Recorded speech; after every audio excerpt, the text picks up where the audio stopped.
Hello and welcome back to Planet AP. If you're new here, it's crazy out here, but you're gonna love it. I want to talk about something today and I'm gonna make it, I don't know if I'm gonna make it short, okay? So I'm, I want to talk about Godfidence, all right? Because this is something I am not only so passionate about, I'm also aggressively passionate about, okay? Because a lot of times I get people messaging me saying, and I'll tell you who this video is for if you should watch it and what I'm gonna tell you here, right? I usually get a lot of people telling me that, Anna, how do I trust my manifestations, right? I know that people, even when they've done the inner work, the shadow work for worthiness and this and that and this and that, if you are still relying on confidence and purely confidence, you will, I kid you not, no matter how much worthiness work you do, you will still feel doubt in regards to your mission on earth, in regards to the purpose you're here to live, in regards to every single thing you're here to express through life, all right? And if you're one of those people who you get the manifestation stuff, you get the quantum leaping stuff, you understand, you even know what you're here to, how you're here to build in this life, right? You even know what you're here to serve, what your mission is. Maybe you don't, maybe you do, right? But even though you've done the inner stuff and inner work and your heart feels back online, you feel connected to God, but there's still a separation that you feel between God and your mission and your life and your abundance and all of those things. All right, so let me introduce you to what I call Godfidence, and this is exactly what has completely changed my life this year, because last year was all about shadow integration and all of those things for me. It was a spiritual awakening, soft awakening, I'd say, for me, but I was still, my confidence and my reliance was still in myself. I didn't know what Godfidence means until I experienced it this year, and it changed my life forever. So in this video, I'm going to tell you what Godfidence really is, what's the difference between that and confidence, and how that little difference is what can literally change your life, all right? And in the end, I'm gonna invite you to my masterclass that I'm having this Saturday on 26th July at 9 p.m. Eastern time. Saturday, 26th July at 12 p.m. Eastern time. It's 3 hours live on Zoom, and it's not a webinar, it's an immersive Zoom session, so it's not going to be streamed on YouTube. If you just want to go ahead, check that out, the link is below, okay? But let's get to this. What is Godfidence and why does it matter, all right? And also, what is Godfidence and why am I saying that this can change your life? I want to start by talking about something that I think so far, every single person I've met has related to when it comes to God and when it comes to life and when it comes to success, abundance, relationships, every single thing, okay?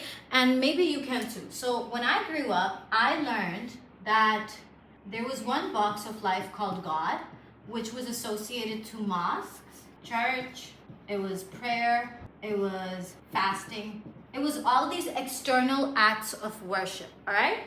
This was known as the domain of God, all right? Then we had over here life. And in life, I was told that you have to be confident, you have to be successful, whatever. You have to make a career, a living, all of those things, right? In the same breath, I was also told that rich meant evil. That God, to move with God, meant to move in poverty. And by poverty, I mean to move in lack, okay? That you never have enough, that you're not an abundant being. That to move with God means to, here's the best part, means to write off worldly stuff. So every person that I met who was, religious or whatever, was serious. And I saw these people heavily in their own lives. They were stressed, they were fearful, they were anxious, they carried shame, guilt. I never saw these people, most of them, right, to be happy, to live abundantly, to live a joyful life. In fact, I always saw them all of this, but also serious and bitter and rigid and, contracted, right? Closed hearts, okay? So what I didn't understand,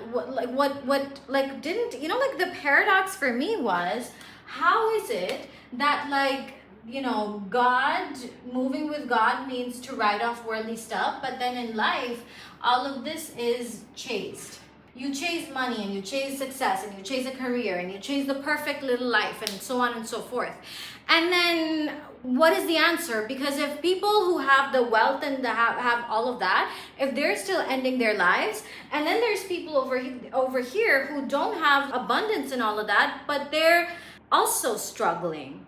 And they're also depressed, and they're also like, they don't show it, but you don't see the life radiating on their faces, right?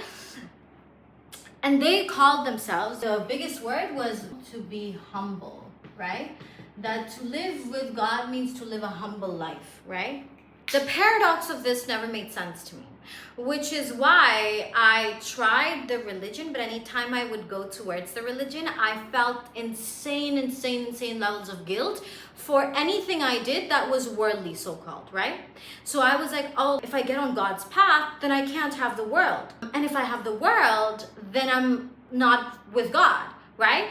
And then the whole religious conditioning and trauma and all of those things made me feel like, well, okay, I'm definitely going to hell. God doesn't like me at all. He probably doesn't even exist, maybe. And, you know, all of that, whatever. So I was like, you know, since I've got my ticket to hell, I'm gonna just go after the world, okay? So I did, and I chased, and I got so with it when it came to beliefs and thought patterns and this and that and blah, blah, blah, and still something was so missing. And I was like, I'm not able to understand what's missing. Where's the disconnect? What's not clocking, right? And so that was like 3 years of doing it like that, and God was someone I reached out to as a helpline, never speak doubt, right? So I was like, God, I'm so tired, because I had to do the belief work to feel confident in my ability to be successful, right? And then why did it feel so hard? I was like, okay, like no matter how much inner work I do, I still feel like I'm carrying all the weight, and it's exhausting, right? I felt exhausted. And so, and when I would pray, I didn't feel like I could ask for worldly stuff because it was wrong. So like, I was like, what? Like, you know, like, really, were we sent here to suffer? Like, you know, this is that really all there is? The hell? And it didn't make sense. It really didn't make sense. My whole life I was always looking and chasing for this answer, this puzzle piece to be solved, right? And then I was like, then I came to a point in my life, because so then even though I achieved a lot and I got all that success, it still felt empty. And I low-key, like, let's be so for real, I low-key knew that, right? That it doesn't have it doesn't give you a piece of heart, right? But it's nice to have, I guess, right? But I was like, but there must be some meditation. If I do it every day, like, I can be happy, right? And so the push and pull between that, right? So, and then when I learned about manifestation, even then, that's the crazy part, that even when it came to manifestation and all of the quantum whatever, I still felt like it heavily relied on my ability to be confident in myself and in my manifestations, okay? So I was like, okay, well, if I want to manifest this thing or whatever, then I gotta really like be so with it and be so aware of my frequency and this and that. And if I drop the ball on my energy, then I'm not gonna get it, because, you know, I am the creator of my life and everything is, you know, like through me and blah, blah, blah. And so I was like, it's so hard. Why is this so hard? Why does it feel so hard, right? So that whole thing made me realize that there has to be another freaking way, right? Then I was like, okay, well, so far, everything I know about God and everything people have quoted to me and everything is from their mouth, right? Why don't I go back to the source? So I started looking it up and I started researching, and I started to realize, God obviously inspired me because I had to be here to share this, but bro, I started to realize that we had it all wrong all along, right? The earth life was a test, yes, like I've been told my whole life, but it's not a test about how much we suffer. It's actually a test about blind faith, because God says, you know, he gave us our senses to test us, our perception to test us. The test of life is of perception, right? And then that exposed all these lies that culture had just broken, fragmented God into. And lo and behold, you realize that, wait a minute, I come from a lineage of the man who walked on fire, right? He literally walked inside fire, and fire said, psych, like, I'm not touching that. That's above my spiritual pay grade. I was like, wait, we are people who, like we descend from Moses, the one God made the sea part for. We are people who come from, we're descendants, historically, are, people are, we follow, okay? Whose stories we know about. What the hell? Getting all logical. But we come from that background, right? Like there's this man, Khalid bin Walid, when he wanted to enter Rome, he literally sent a letter to the Roman Empire, even though the Romans, their army was massive, okay? These guys, they were outnumbered. He sent a letter saying, you better call your people off, because I have people who love death more than yours love life. That, my friends, is Godfidence. When his horses and in their entire army, they marched on water. On water, those horses walked on water. Why? Because when you move with God, the world, the laws of physics bend for you. That's what Godfidence means. And here's the problem with the way that we experience the separation, the fragmentation between success, life, God, all of it's not different parts, right? Because when you to truly be in presence of God, to truly live a God conscious life means to live in wholeness, right? And when we talk about over here, when we talk about the different levels of frequencies, right? Over here we've got suffering, we've got neutrality, but the top three, right? We've got peace, we've got joy, we've got love. And anytime we even talk about manifestation, what do we say? You got to be in the highest frequency, highest vibration to become a magnet to receive everything ever. So if you are actually, and how do you do that? How do you live in such a high state? Your reliance goes from self to God. And when it can go from self to God, that's where you stop worshiping yourself. And am I recording? Yes. And here's the problem with most of us. We have unconsciously become our own gods in our lives, right? We worship ourselves. We rely on ourselves. We think that we got to be self-important. No, you don't. The way that you're able to actually live a legacy coded life is when you get over yourself. When you realize you're not all that. You're nothing. But the reason why even the earth will bend for you is because you move with God. It's because you move with the Creator itself. When we can live with that awareness in our hearts, burning, awake, activated, there is nothing that we can be. It's impossible for you to be afraid. It's impossible. Fear is a human emotion, okay? What I mean by that is it's impossible for you to live perpetually in fear. It's impossible for you to live perpetually in doubt. It's impossible for you to doubt if things are happening for you. Doubt if you're meant to march towards this mission. Doubt if you have the ability to run that business, because you probably don't. But you know who does? God. And who's the doer of everything? God. Then that eliminates you from the equation. You become a vessel. You become the channel. And you get so over yourself. Someone in my school community said this to me. She was like, Anna, she said something like, my biggest question is that I don't want to be important to people, okay? Like, what scares me about my work and like growing and this and that is that I don't want people to rely on me. And I was like, babes, they're not. You're nobody. Like, people, like when we get over ourselves, we realize people are not meant to rely on you. Khalas, that's it. If you are a means for something to happen for somebody, they're actually relying on God. God just made you the vessel for them to be helped, right? When we can get over ourselves, it takes off all the pressure. It takes off the fear of failure, the fear of success, the fear of being seen, the fear of this, the fear of that. Why? Because you realize, dude, what the hell? What the hell nation? What the helly, bro? Be so for real. Like, do you realize the entire...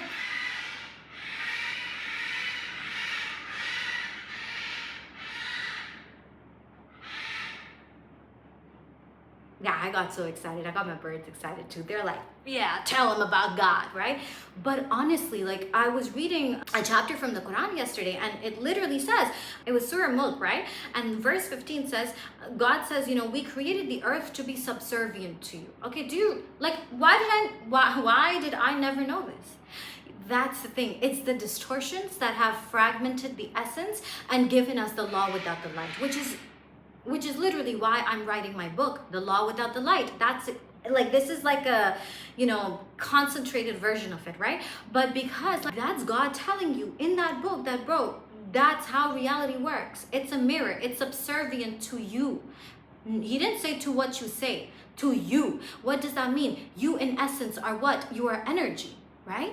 So when your energy reeks of shame and guilt or doubt or whatever, when you are self-reliant, then what happens? Then you get stressed, then you get fearful, then you get doubtful, then you mull into your shadows. Then even when you've done the work, you don't trust the work. You feel like, I gotta keep going back to the darkness. Well, no, actually, you just move with Godfidence. You just move like hell yeah. I know it. I know who I'm ride with. I know who's got my back. Because if you're moving with the King of Kings, the Lord of Lords, how can you ever and think about this. Think about the insane type of propaganda it took to convince people that to be godly means to be poor. That God does not want you to be rich or whatever. Excuse me? That God? The one who sends down rain in abundance? That God wants you to be poor? Like, be so for real, dude. That God who has created the entire earth as a reflection of abundance, who says in the earth and in the skies there are signs for those who believe. Signs of what, honey? We've limited God to mosques, churches, and prayer mats. When we were meant to always live with God in every breath, everything we say, in our heart, in our intention, in our awareness.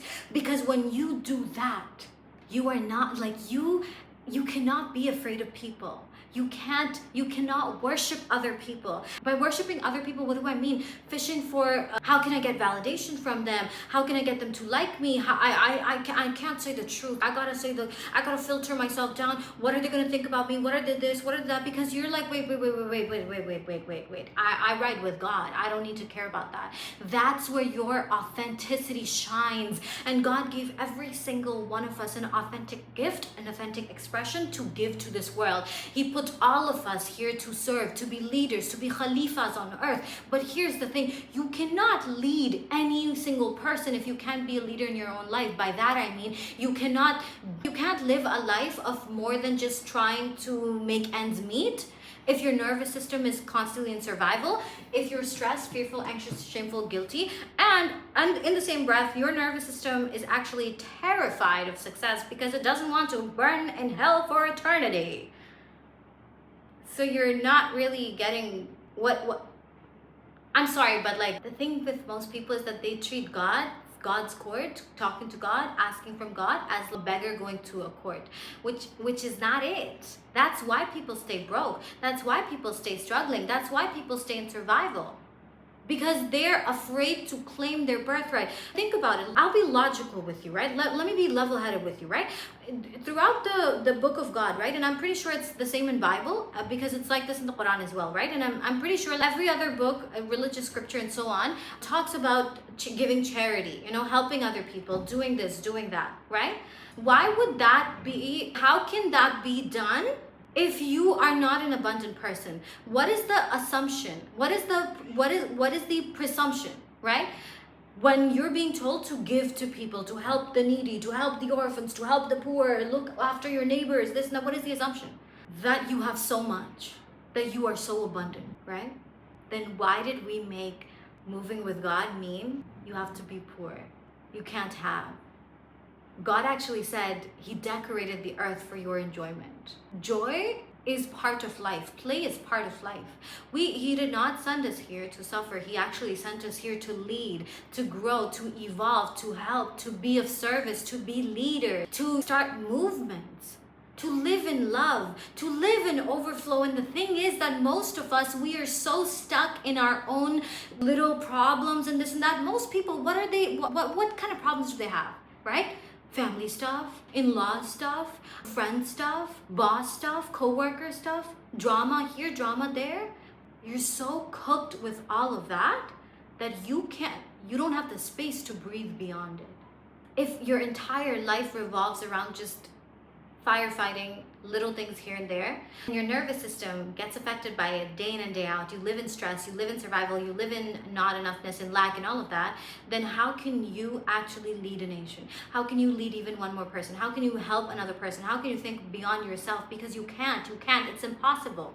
Because to be of service to others means to have a healthy nervous system. To be of service to other people means to live with Godfidence. And when we can awaken our Godfidence and we can install it in our nervous systems, in every blood vessel, in every part of our DNA, in every code of our energy field, we become the people that live for more than ourselves. We start movements. We become the people that it becomes a global spiritual resurrection movement. Where we are so full of light and love, we are so full of overflow. Why does God say, if you are grateful, I'll give you more? He's literally telling you the cheat sheet. To live in gratitude, you cannot have a nervous system that lives in survival and live in gratitude in the same time. You cannot even feel what gratitude means if your nervous system is not regulated. And that's why people have limited gratitude to what? To just a word, thank you God. You're not feeling the essence of it. And then you're like, wait, what's that cap? Because I've been grateful. I say thank you God 24/7. I don't see it. Why? Because it's not the words you say, it's the heart you feel it with. And that's why the heart is over and over and over spoken about in every book. Hard-hearted people. Their hearts are dead. Their hearts are blind. Why? Because heart is the spiritual vessel, dude. That's how you activate Godfidence, through the heart, through resurrecting the heart. That's the whole game. When you can resurrect your heart, you start playing a different game in life, bro. You start moving at a different audacity, bro. You are meant to be a magnet for abundance. You are meant to receive in so much insane. It's not that God's not giving you blessings. It's that you are not meeting him where your mouth is. So you are begging for blessings, but you are living in survival. You are living in stress. You are doubting. You are in fear. You are in this. You are in that. You're always like, you're carrying so much energetic weight and stuff like that. So of course you're blocking it. The blessings are waiting for you like this. Whenever you're done. Whenever you're done, I guess. Do you think he's gonna be done in like, I don't know, 2 years? The blessings are here, man. Here. You just don't feel it. Because you've been told lies. You've been conditioned, brainwashed with lies about God, about success, about all of this. The thing is, and here's what ties all of it together, right? The thing is that it's not that money is evil or success is bad or you're not supposed to live a joyful life. It's not that the things are empty. It's not that the earth has no, what do you call that? Like, no heart, but it's that God is the heart in everything. So you can have the things and feel very, very empty if you're not doing it with God. And you will keep chasing it. And you will keep like chasing it like a shadow, right? Like you can't, if you're running, if my shadow's over here and I start like, I don't know how this stuff works, but like, oh yeah, okay. So my shadow is currently right in front of me, right? And if I start to run towards it, I'll always be chasing my shadow. I can never catch it, right? But if I run this way, my shadow will chase me. That means what? Because if you run towards the world, you'll always stay running. If you run towards God, if you run towards filling your heart with God, with light, with nur, with like, you know, like the life force that is God, that's when your spiritual heart breaks open. You're in flow, you're in love, you're in joy, you're at peace, all of that. And when you do that, when your focus, your heart is with God, the world comes to you effortlessly and you are able to enjoy the earth without dissolving into it, without worshiping it. Here, you are designed to be abundant beings, but money was always supposed to be in the bank, not in the heart. But whatever we worship in our lives, Whether it's success, the trophies, another person in relationships, you know, people go like, I can't live without her, I can't live without him, my life is over, all of that. If whatever you worship, God doesn't compete with that. So that becomes the thing that makes you suffer, that breaks your heart over and over again. Because the heart rejects a God that is not the one and only. That's the problem with most people. And that's what it is when we say, when you try to live with confidence only. And that's why the world needs Godfidence. The world needs God. And with God, everything just feels brighter, you know? Everything has a deeper meaning to it. And you start living the way you were meant to live. You're no longer afraid to take that risk because you know who's on the other side catching you. The same God that made the fire cool for Abraham, the same God that parted the sea, that same God is the God for you, bro. That's it. Like, that's the whole game. We are not just here on earth to collect trophies and like Pokemon, right? We're here to contribute. Why is it that when we start contributing, when we start living for a purpose, when we align to the highest calling, why do we feel more expanded? Why do we feel like we have more energy? Why do we feel like I have so much more to give? Because this is the baseline. This is how we're meant to live. This is what we are here for. And when we keep returning to God, when we keep remembering God, when we keep living for God, then God makes the world move for us. It's not mutually exclusive. It's God first, and then this is a benefit. It's a benefits package. You're on God's payroll now. You're with God now. You move with Godfidence. And that's how we, resurrect millions and billions of other people. Because one person who can come back spiritually online becomes a vessel for other people too. That's the thing. That's the whole, that's the joy. That's the joy of life. That's the joy of living. The world is suffering collectively. People chase empty things with no heart. Because why? They don't have God. So I would love to, that's why I'm having a 3-hour live Zoom masterclass, webinar, experience, immersion, transmission, whatever you want to call it. And it's a Zoom meeting. So it's not like just, like your videos are going to be on, you can talk, you can unmute yourself, you can ask questions. It's very immersive. And we will do that on Saturday, 26th July, 12 p.m. Eastern time. The link is below. Get the details. It will not be live streamed on YouTube, nor will I post the replay on YouTube. So if you want access, you can just go here, get it, and I would love to see you inside. I love you. Bye-bye.